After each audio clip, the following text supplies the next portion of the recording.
Bom dia, terceiro. Se tiver algum aluno novato, eu me chamo Patrícia Feitosa, sou a professora de História e Sociologia de vocês esse ano. Bom, essa aula de História, nós iremos falar sobre a Primeira Guerra Mundial. Provavelmente vocês lembrem alguma coisa lá do nono ano. Essa guerra, ela ficou conhecida como Primeira Guerra Mundial por conta da participação das principais potências da época, né? Potências europeias, porque a Europa era o centro do mundo naquela época. Nós temos aí Inglaterra, Alemanha, França, Império Austro-Húngaro, Rússia, eram as potências da época. Nós vamos estar dividindo esse capítulo em duas partes. Nós vamos estar falando hoje sobre os antecedentes da Grande Guerra e numa próxima aula, em outro vídeo, a gente vai estar falando sobre a guerra em si, ok? Então vamos lá. A Primeira Guerra Mundial ela ocorre entre os anos de 1914 a 1918.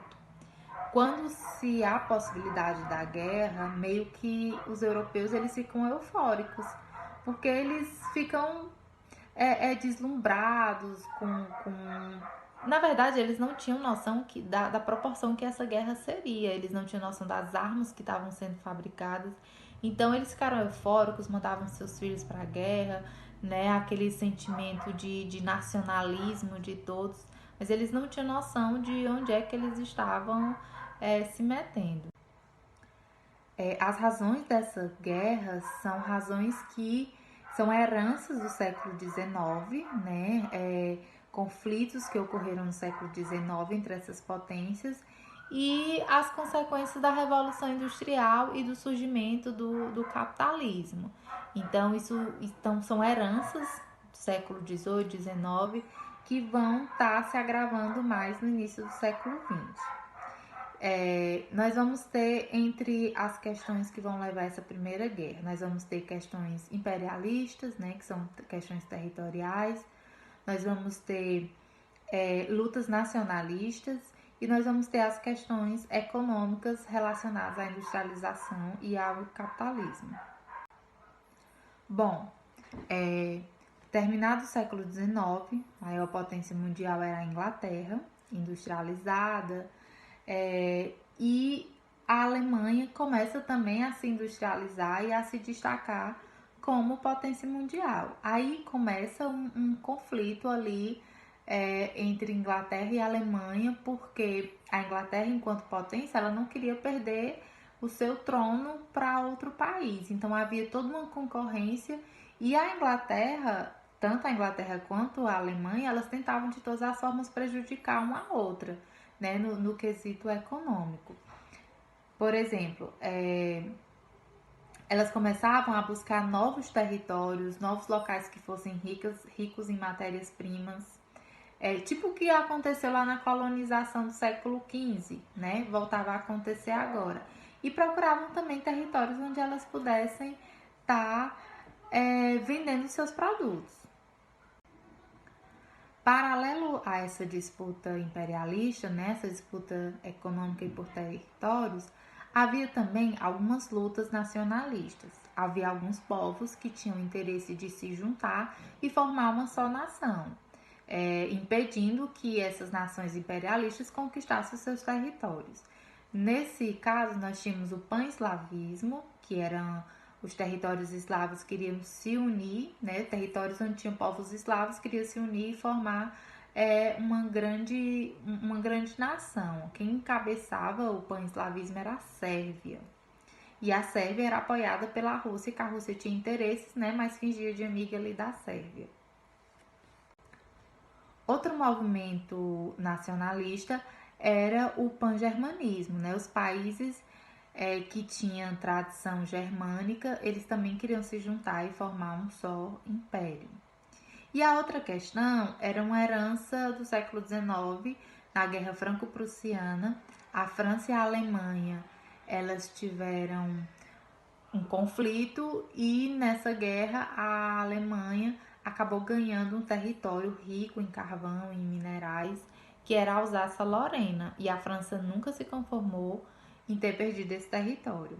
Então aí já era o que a gente chama de revanchismo francês, né? A França queria a todo custo retomar esse território. Bom, se vocês perceberem, já havia umas rivalidadezinhas aí, já havia umas questões, já haviam países querendo se juntar e não queriam perder seus territórios. Então já havia toda uma questão que requer uma atenção nossa. Qualquer coisinha que acontecesse já era motivo de um conflito, né? Porque os nervos já estavam meio à flor da pele. Vão acontecer algumas coisas que vão ser cruciais, vão inflamar mais o conflito. Uma é a questão do Marrocos. A França e a Alemanha disputavam um território no Marrocos. Foi necessário ter uma conferência para decidir com quem ficaria esse território e quem acabou vencendo foi a França. A Alemanha não aceitou, né? Porque a Alemanha ficou com os territóriozinhos lá da África que não interessavam muito a ela. Então, para resolver isso, qual foi a solução que eles encontraram? A França, né, precisou entregar a região do Congo para a Alemanha, para que a Alemanha deixasse o Marrocos em paz. Gente, essa conferência, essa divisão de França fica com Marrocos, a Alemanha fica com Congo, isso só inflamou a situação, porque a Alemanha queria mesmo era o Marrocos e a França não queria perder o Congo. Então isso já foi um conflitozinho, já foi uma coisa que não ficou bem resolvida. Outra questão foi que o Império Austro-Húngaro ele tinha interesse em alguns territórios eslavos, como por exemplo a Bósnia e Herzegovina. Mas eu já falei para vocês que a Sérvia tinha interesse em unificar todos os povos eslavos e formar a Grande Sérvia, formar uma só nação. Bom, o que o Império Austro-Húngaro faz? Ele pega essa região da Bósnia e Herzegovina e anexa ao seu território. Ele pega isso aqui, pronto, agora pertence ao Império Austro-Húngaro.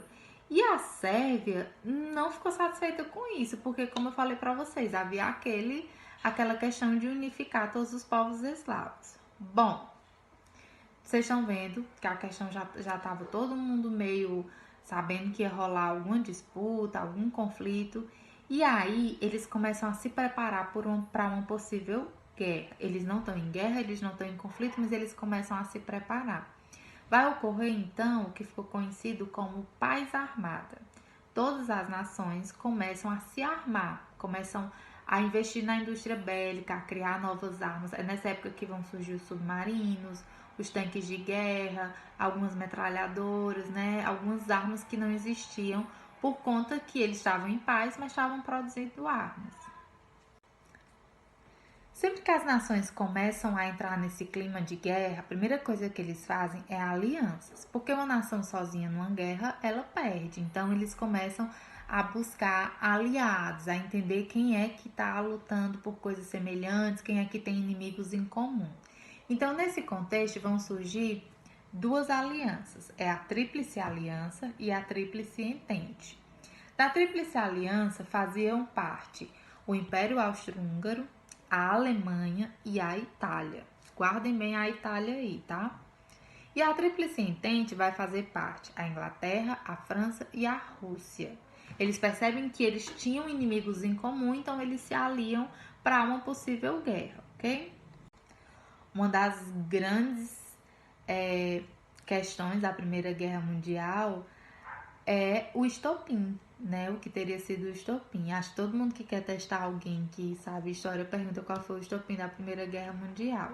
Bom, lembram que o Império Austro-Húngaro pegou aquele território da Bósnia e Herzegovina, que era um território eslavo, e anexa ao seu território, né? O Império Austro-Húngaro pegou a Bósnia e anexa ao seu território.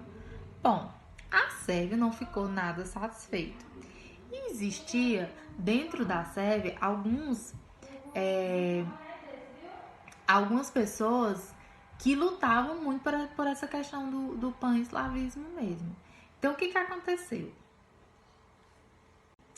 Essas pessoas, né, que lutavam pela união dos povos eslavos, elas irão criar sociedades secretas, grupos, né, para lutar contra isso. Então, essa anexação da Bósnia, ela foi vista de forma muito negativa dentro da Sérvia. Então surgiu algumas organizações secretas, como a Mão Negra, também conhecida como Unidade ou Morte, e eles resolveram que eles não iam deixar por menos não essa anexação.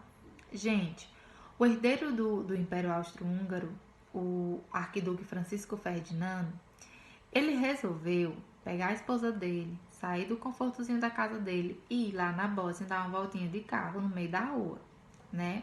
Ele fez isso e aí um estudante chamado Gavrilo Príncipe matou ele no meio da rua. Ele estava fazendo um desfilezinho de carro, ele deu uns tiros e matou o arquiduque. Eu não posso dizer para vocês que a Primeira Guerra Mundial foi por conta da morte do arquiduque. Óbvio que não, né? Vamos dizer que a morte do arquiduque foi a gota d'água. Foi assim o que eles precisavam. Eles já tinham feito aliança, eles já estavam armados, eles já tinham um monte de conflitos. Então eles só precisavam de um motivo. O Império Austro-Húngaro vai declarar guerra à Sérvia. A Rússia, que era próxima da Sérvia, declara guerra ao Império Austro-Húngaro. A Alemanha entra pelo Império Austro-Húngaro. E aí na próxima aula a gente vai falar como foi que vai se seguir, em que momento a Inglaterra entra, em que momento a França entra, né? Até quando a Itália vai ficar nessa guerra do lado da Alemanha, certo? Então no próximo vídeo a gente vai falar mais sobre isso. Bom, gente, o que eu quero? Eu quero que vocês provavelmente já fizeram a leitura do texto, né? Depois da leitura do texto, vocês vão anotar todas as dúvidas. O que o vídeo não conseguir sanar para vocês, nós vamos ter o momento amanhã que vocês irão tirar essas dúvidas, fazer essas perguntas. E na próxima aula a gente conclui o capítulo, ok? Bons estudos e bom dia.